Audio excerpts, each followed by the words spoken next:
32,000 रुपया सैलरी है और 17,000 रुपये बिल आ गया है। अब गरीब आदमी क्या। घर का बिल देख लो, दुकान का बिल देख लो, इतना आता है, उतनी बिजली खपती नहीं है जितना बिल आता है। तो घर भी किराए का है और दुकान भी किराए की है। उसका टैक्स 41,800 रुपीज़ कट डिडक्ट हो गया। हुकूमत तब्दीली लेकर आना तो जा रही है।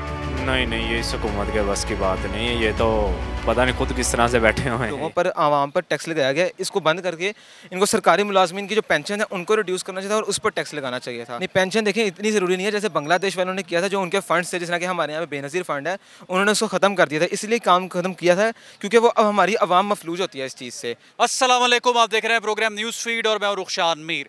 नए बजट में आवाम पर बहुत से टैक्सेस लगाए गए हैं, लेकिन इसी बजट में सरकारी मुलाजमीन को बहुत से एरियाज़ में छूट दी गई है। जैसा कि प्रॉपर्टी की ख़रीदो फ़रोख्त पर जो विद होल्डिंग टैक्स होता है वो सरकारी मुलाजमीन को तो नहीं देना पड़ेगा, लेकिन एक आम शहरी ज़रूर अदा करेगा, खा वो किसी भी शोबे से वाबस्ता हो या वो कारोबार कर रहा हो। हम आज आवाम में मौजूद है और लोगों से जानते हैं कि ये जो तफरीक है टैक्सेस के मामले पर, इसके बारे में उनकी क्या राय है। तो आए मेरे साथ चलें।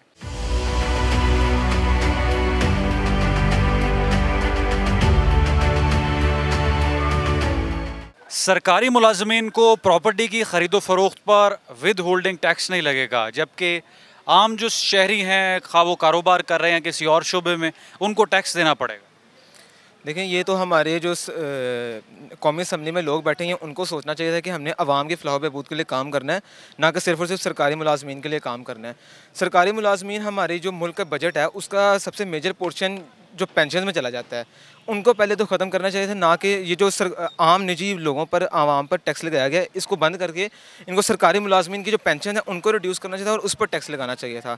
इनको इस पर फोकस करना चाहिए था। इनका ये जो इन्होंने काम सोचा है गलत काम है। क्या करें, पेंशन भी ज़रूरी है।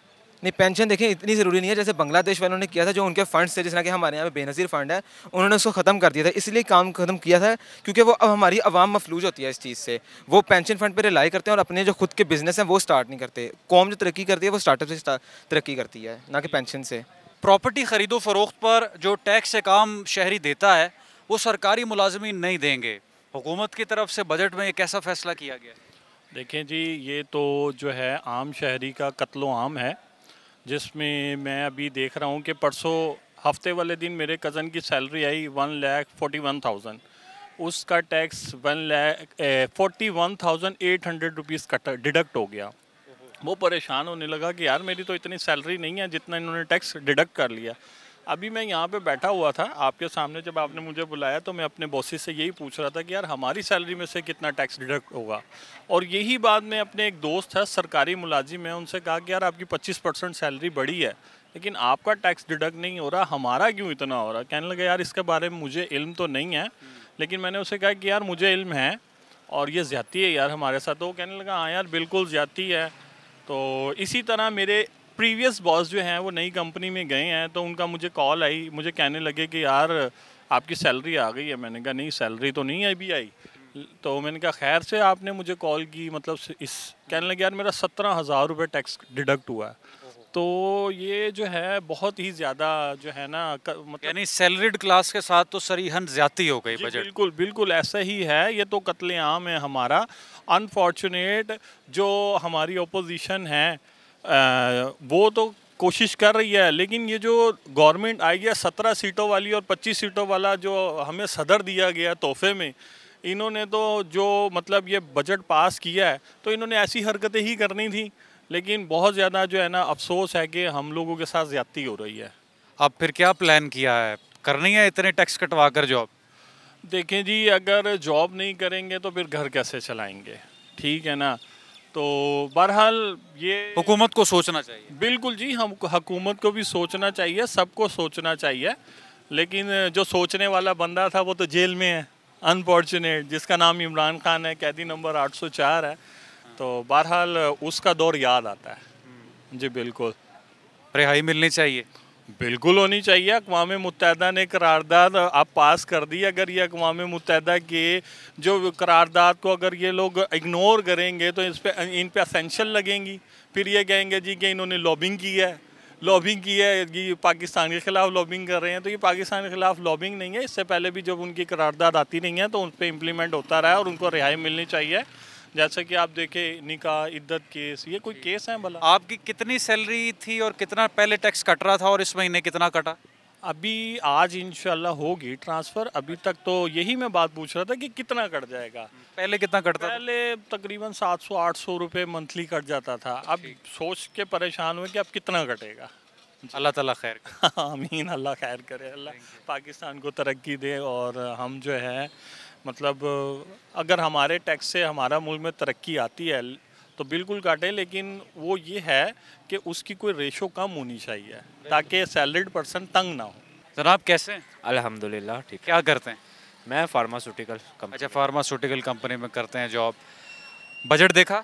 हाँ बिल्कुल देखा। खुशी हुई देखकर? नहीं, बहुत ख़तरनाक, और स्पेशली हम जैसे जो प्राइवेट एम्प्लॉय हैं वो तो बेचारे पिस के रह गए हैं। ज्यादती हो गई? बहुत ज़्यादा ज़्यादती है। अभी हमारे सालाना इंक्रीमेंट भी लगे थे लेकिन उससे ज़्यादा हमारी टैक्स डिडक्शन हो रही है। बहुत मसला मसाइल हर चीज़। कितना टैक्स कटता है पहले?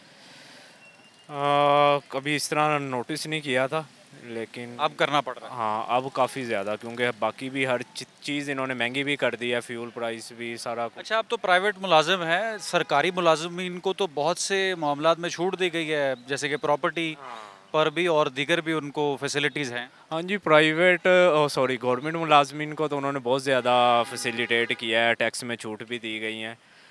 लेकिन हमें बहुत ज़्यादा उन्होंने टैक्स लगाया, स्पेशली हम प्राइवेट कंपनीज़ में हैं। हमारी अब सैलरीज़ में से ऑलमोस्ट 10,000 डिडक्शन हो रही है मेरी। आपकी? टैक्स की जी। ज्यादती है? हाँ बहुत ज़्यादा है। तो क्या सोचा है, क्या करना है? कुछ नहीं, क्या कर सकते हैं। अब यही है कि इंसान डेफिनेटली अब कोई अपनी इनकम और सोर्स ऑफ इनकम को इंक्रीज़ करे, डबल करे। हाँ जाहिर सी बात है। अब इसमें इस माहौल में यहाँ पे सरवाइव भी तो करना पड़ना है। ठीक है, अभी उम्मीद को बेहतरी के आसार भी नज़र आ रहे हैं? नहीं नहीं, बेहतरी कभी नहीं। हुकूमत तब्दीली लेकर आना तो चाह रही है। नहीं नहीं, ये इस हुकूमत के बस की बात नहीं है। ये तो पता नहीं खुद किस तरह से बैठे हुए हैं। अच्छा। हाँ। अस्सलाम वालेकुम जनाब। वालेकुम अस्सलाम। ये रक्शे पे लिखवाया बाबा छुरियां वाला, छुरियां बेचते हैं? जी हाँ, छुरी लगाते भी हैं, पॉलिश भी करते हैं और सेल भी करते हैं। अच्छा, मरम्मत वगैरह उसकी? जी हाँ। कितनी छुरियां बेच लेते हैं? आजकल तो काम नहीं है, 3-4 किलो गैस सड़ जाती है, शाम को 1000 रुपया नहीं पकड़ा जाता। ओहो, गाहक भी कोई नहीं? गाहक भी कोई नहीं। मार्केट में अगर 10 दुकान है तो 2 खुली हैं, 4 बंद ने, 6 बंद ने। कारोबार ही कोई नहीं? हाँ जी। आज मैं बरगीडियारा कर दे आया हूँ, चुंगी कर दे आया हूँ, ते फिर ना मेरी जोड़े पुल किया, सदर किया, वर्कशॉप की है रेलवे दी, फिर 5वीं जगह दे थे मतलब बरकत मार्केट आया हूँ। तो काम कितने का किया? 1500 का। 4 किलो गैस साड़ आया हूँ 1200 की। पहले गैस मिलती था 220-30, अब गैस मिल रही है 200, 310, 320। क्या करेंगे, क्या कमाएंगे, क्या खाएंगे?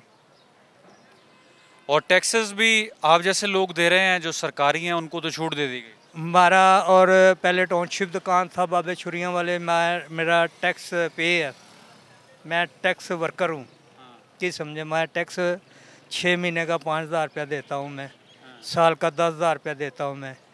तो घर का बिल देख लो, दुकान का बिल देख लो, इतना आता है, उतनी बिजली खपती नहीं है जितना बिल आता है। तो घर भी किराए का और दुकान भी किराए की है। अच्छा बाबा छुरियों वाला जी, ये जो अभी टैक्सेस लगे हैं बजट में और उसमें तफरीक आ गई, प्रॉपर्टी की ख़रीदो फरोख्त भी, आप तो जिस तरह बता रहे हैं कि किराए की हैं दोनों चीज़ें, सरकारी मुलाजिमिन को छूट है, आप जैसे लोग जो प्राइवेट हमारे जैसे लोग हैं वो अदा करेंगे, ये तफरीक होनी चाहिए थी। ये सर सरकारी को सपोर्ट मिल जाती गवर्नमेंट की, प्राइवेट को सपोर्ट नहीं मिलती। प्राइवेट कहाँ जाएगा, उसको मजदूरी नहीं मिलेगी तो क्या करेगा? क्या समझे? तो उसने पीसना ही है वक्त से लिहाज से। क्या करेगा, क्या नहीं खाएगा, क्या कमाएगा? ये अगर इन्हें गंदम नीचे ले आया तो बाकी चीज़ां कहाँ जानी है? निरा गंदम दे बोझ ना दो, दूसरी चीज़ां भी बोझ दो, जेड़ा आम टीम शहरी की ज़रूरत है, तो वो तो ज़रूरत पूरी नहीं होती। कहाँ जाएगा शहरी? मज़दूर आदमी कहाँ जाएगा? जिसको 800-900 रुपया डेली मिलेगा, वो 800-900 डेली किरायों में देगा, या घर का खर्चा देगा, या घर का किराया भरेगा? क्या करेगा वो? अस्सलाम वालेकुम जी। जी वेलकम सलाम। क्या करते हैं जनाब? सर मैं चिल्ड्रन हॉस्पिटल में जॉब करता हूँ। अच्छा, जॉब करते हैं, टैक्स सैलरी में से कटता है? बिल्कुल कटता है। जो चीज़ें खरीदते हैं उस पर भी कटता है? जी सर। लेकिन कुछ मामला में टैक्स एग्जेम्पशन दी गई सिर्फ सरकारी मुलाजमीन को हम बात करें, जैसे प्रॉपर्टी विद होल्डिंग टैक्स को लेकर, ये तफरीक जो हुकूमत की तरफ से कायम कर दी गई, मुतमईन है इससे? नहीं सर, मुतमिन नहीं है सर। क्या होना चाहिए? सर 32,000 रुपये सैलरीज है और 17,000 रुपये बिल आ गया है। अब गरीब आदमी क्या करे? 4 मेरे बच्चे हैं सर, ना स्कूल की फीसें दे पा रहा हूँ, ना कुछ ऐसा आगे सोच, अगला महीना तो परेशानी बहुत बड़ी सर, थोड़ी सी भी नहीं। 17,000 बिजली का बिल? बिजली का बिल सर। चलाया क्या क्या? सर एक कूलर है मेरे पास और एक पंखा है, एक फ्रिज है बस। तो नाज़रीन, अवाम की राय आपने मुलाहिजा की। बिजली के बिलों, बेजा टैक्सेस और बढ़ती हुई महंगाई से अवाम शदीद परेशान है और अरबाब इख्तियार से यही मुतालबा कर रहे हैं कि खुदारा वो वादे याद किए जाएं जो इख्तिदार में आने से पहले उन्होंने अवाम के साथ किए थे कि बिजली फ्री होगी 300 यूनिट तक, लोगों को रिलीफ देंगे, टैक्सेस पर छूट होगी। अब कहाँ पर गए वो वादे और कहाँ पर गए वो सुहाने ख्वाब जो अवाम को दिखाए गए थे? कमेंट सेक्शन में अपनी कीमती राय ज़रूर आगाह करें। रुखशान मीर को दें। कैपिटल टीवी से इजाज़त, दोबारा हाजिर होंगे। अल्लाह हाफ़िज़।